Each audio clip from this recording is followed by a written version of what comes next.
wanted to listen to anyone else tell me what to do.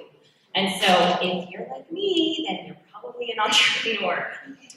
So it started off with, I think I was about 20, and I remember I saw this girl wearing these shoes, and I was like, whoa, like I like those shoes.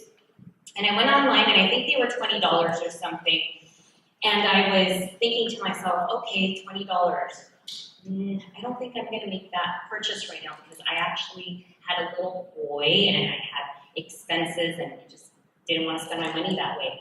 Well, one day I'm walking down in Chinatown, downtown LA, and I see this woman selling these same shoes for $1. And I was like, what?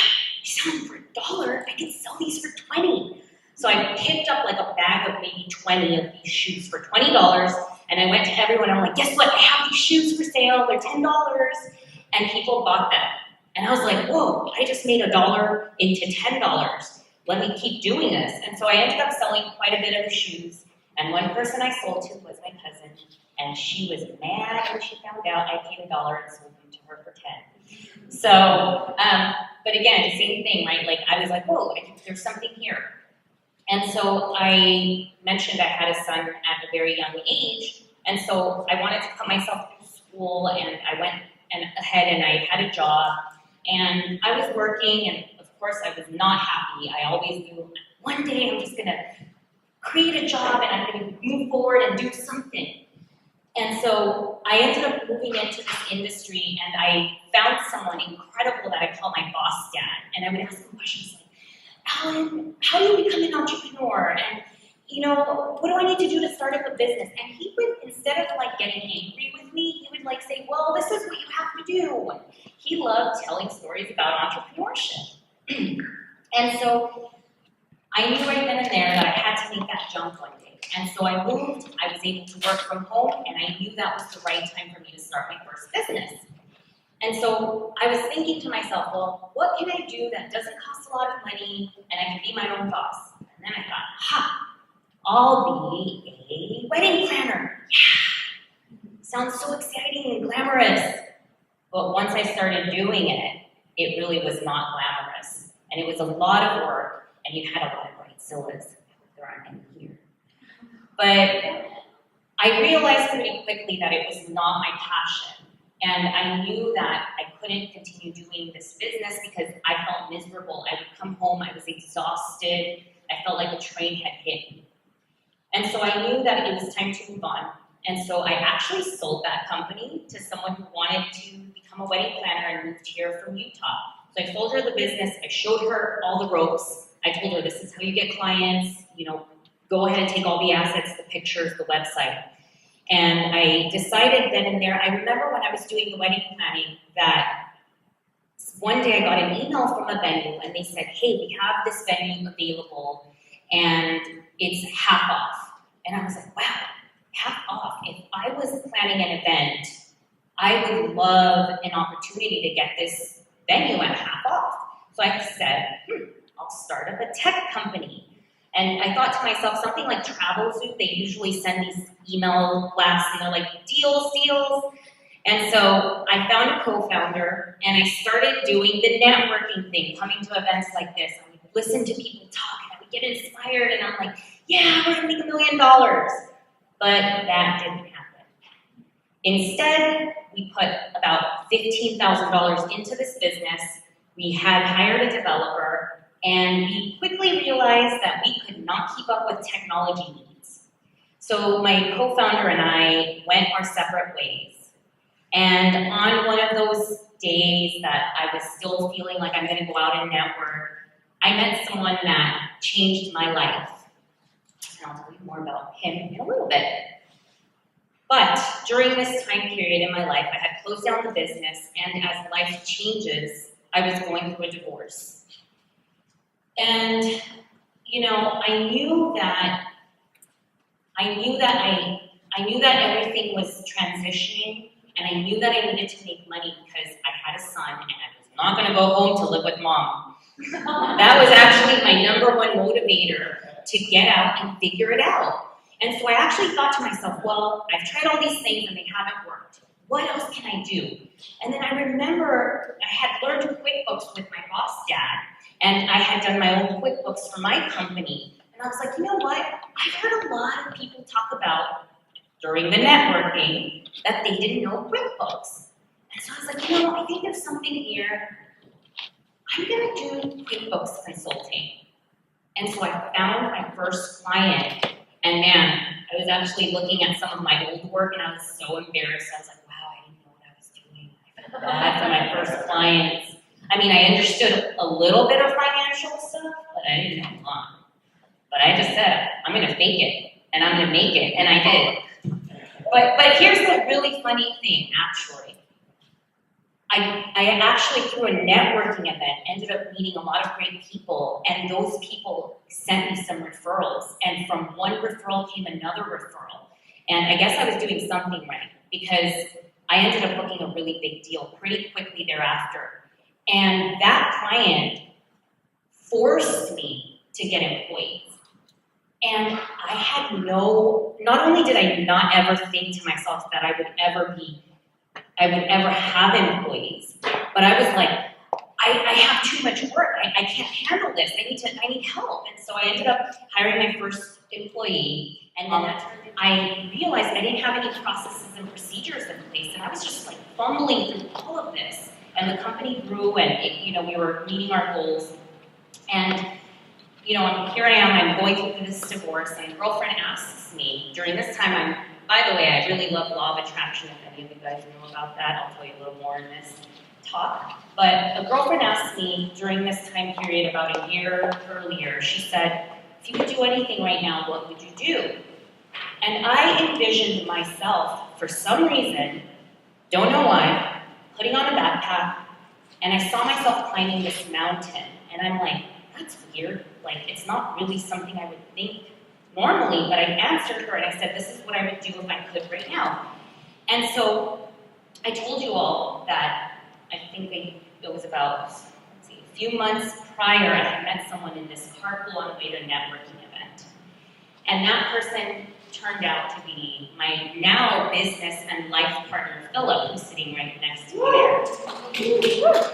And so I posted on Facebook about how crazy my business was growing and yada, yada, yada, and it was just insane. And he posted on that. And I had forgotten about Philip, but I clicked on his profile that day and I started scrolling through his photos.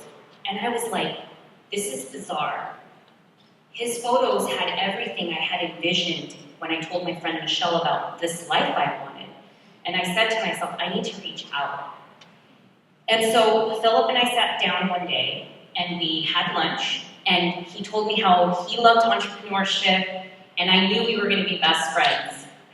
And so he took me for a hike, and on that hike I started to notice some transitions within myself.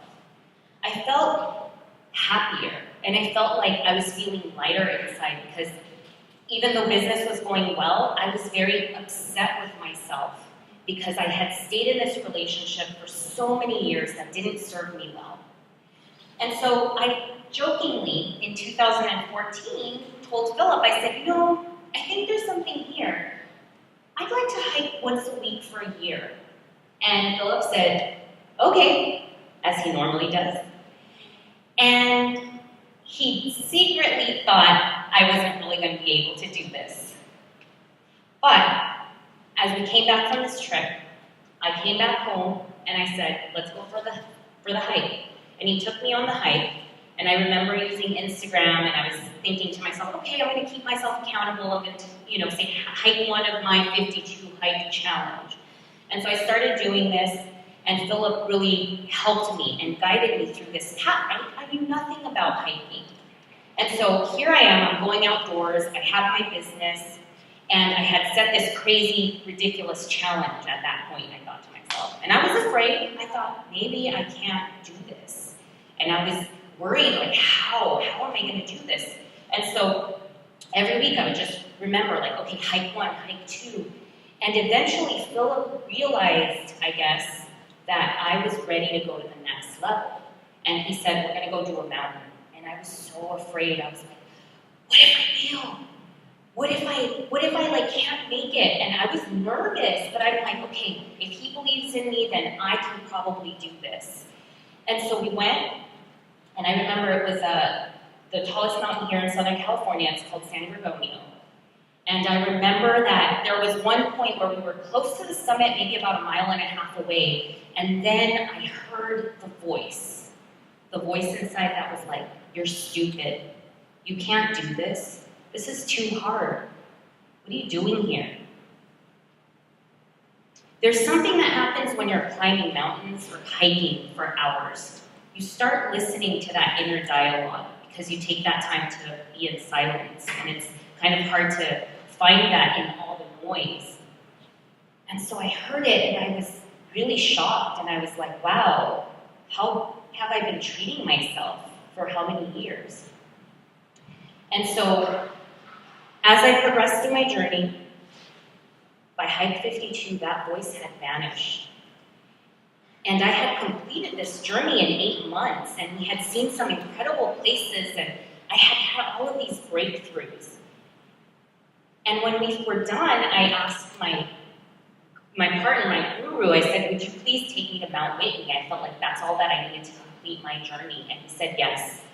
And we went and we did it in a day. And on that mountain, I felt like I had gotten to where I needed to get to in my path. And I never believed in myself as much as I believed in myself that day. And it was the most empowering, one of the most empowering moments of my life.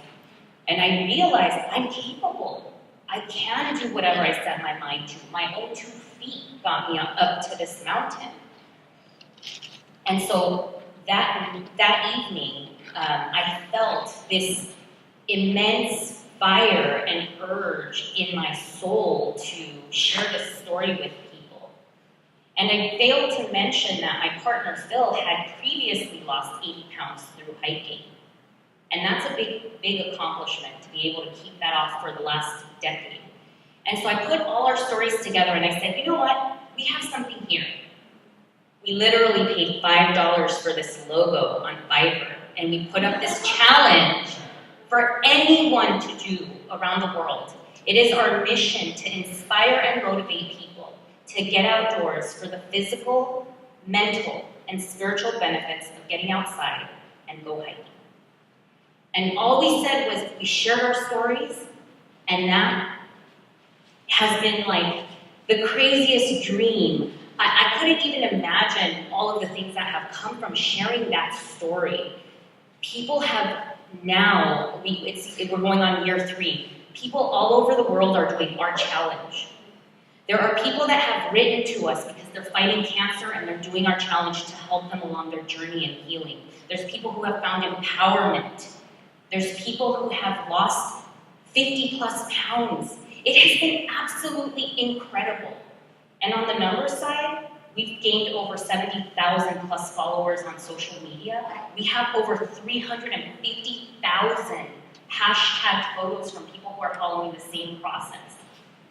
And so this journey really had allowed me to see that, through setting a goal and through actually putting down and breaking down into manageable steps that anything was possible. And that's what we wanted to allow our, all the people, our community to realize. We wanted to empower them. And what's happened after that has been nothing short of a miracle. We've had people start up groups and take other people hiking. We've had people who are starting their own communities who have grown to be 3 times, 4 times the size of ours and are now inspiring people to get outdoors for healing. It's again, I constantly have to think to myself, wow, is this real? And so not only did we help thousands of people, but we have garnered partnerships from huge brands. For example, Free People, REI, GoPro, Arc'teryx. I could go on, and I won't. But this all came just from 2 people genuinely being entrepreneurs and wanting to help other people. And so I've learned some things, and I'll just share those things with you today because I wrote them down.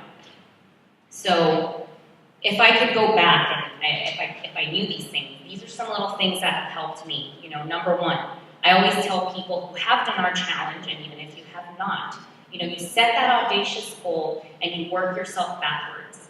And you just take those little baby steps, one step at a time. I failed many times, I've gotten back up and I keep trying and I keep trying. 2, definitely surround yourself with mentors. Like I mentioned, I've had not only Philip as a mentor in the hiking world, but in entrepreneurship, I've surrounded myself with people who have helped me along my journey. And so it's important for you to do that as well. 3, accountability.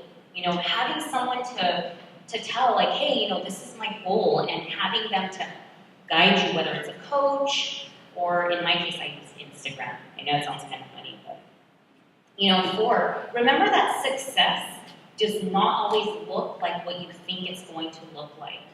If you had told me years ago that I would be running this hiking thing, or that I would be doing a bookkeeping service, I would have laughed, because to me success looked like me running Yahoo or something like that. But it didn't look like what it looks like now. I'm in hiking boots all the time. I'm in my workout clothes all the time. Yes. And I heard someone else say this, it's nice to go out and get inspired, but you have to take the steps. You're the only person that is creating your life in the future, so you have to execute. 6, make sure you set processes and procedures. Like I mentioned, I was not ready. I didn't even know I was going to have employees. But now with Thrive, I actually still run that company, and I'm very grateful for that business because it allows me to have this incredible life where I can run this other business. And now I have staff doing pretty much everything. All I do is manage the projects. So make sure you set those processes and procedures from the get-go. 7, be okay with change. As I mentioned, there are going to be many times where things are going to happen and you're going to have to go with the flow. And also, I really, really think this is key. Remember that there's going to be times you're going to have to close the door down on certain ideas and dreams, but that's okay. Because, like the saying says, when one door closes, another one opens. 8, have a purpose, okay? We have been successful because it's our purpose to empower people. Do something that helps others and isn't only about you. Lastly, I like this one. Do make that space. Do take that time out. Take a break, because entrepreneurship will burn you out. And I like to say it better. Go take a hike. So, as we've been progressing, we recently decided that being outdoors really opens you up. It really allows for people to see really what's inside. Going outside is so wonderful, and it makes you grateful. And as I mentioned earlier, networking has been huge for me as an entrepreneur in business. And so together with a great team, we've decided that we are evolving, and we are now going to be leading networking hikes here in Orange County, because we want to help our community to flourish. We want true relationships to build, and we want that connection on the trails. We want people to be happy. Instead of going to a bar, now you can go on the trails and you can meet someone that you hopefully will build better business with, and alongside build better communities. And so we are launching that. I'm really proud of my team who's here, and I'm also really grateful to everyone who's here. Just keep going, one step at a time. Thank you so much.